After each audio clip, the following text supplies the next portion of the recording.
Hello, my name is Zoe, and this is my week 2 preview for week 2. Okay, so first things first. What is the main idea for this week?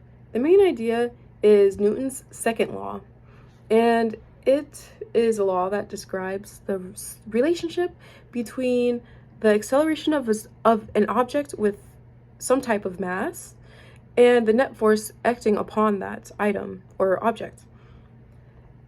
So we're going to go into what's more into Newton's second law.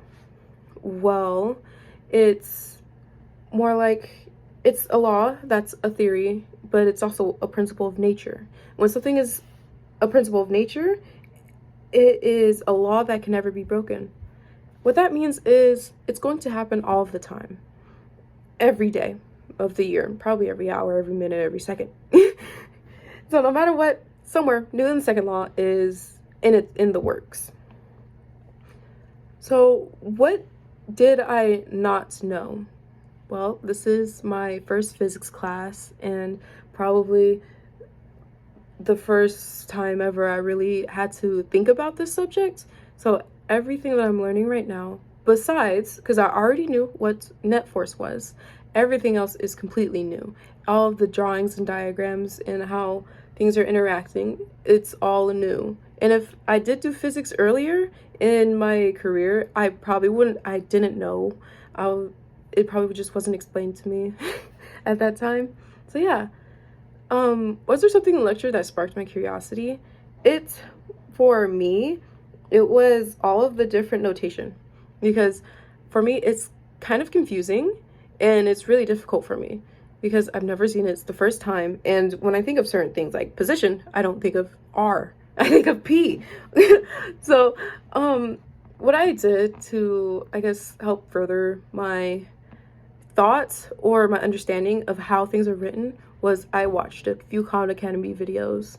And in these videos, Khan explained more so, helps me understand why physics is a thing and why things are written a certain way. So looking at my notes, I see that, well, when I first watched the videos and went through my notes, when I saw the triangle and an R with a little tick, in my brain, I didn't think of it as position. I thought of it as like radius, something related to math. But after watching those Khan Academy videos, now that I see it, it makes sense why it's written like this. Same with the little arrow on top of like V average or like average R, our average position, the little vector arrow, because I also didn't know what that meant. And I didn't really understand why we had to put an arrow because it was a vector. And also, after watching those videos, I know now that why we distinguish certain things, because certain stuff can be written as like there's an average velocity but not average velocity vector, or yeah. After watching the videos, that makes so much more sense.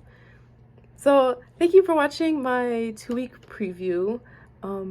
Yeah, tune in for next week.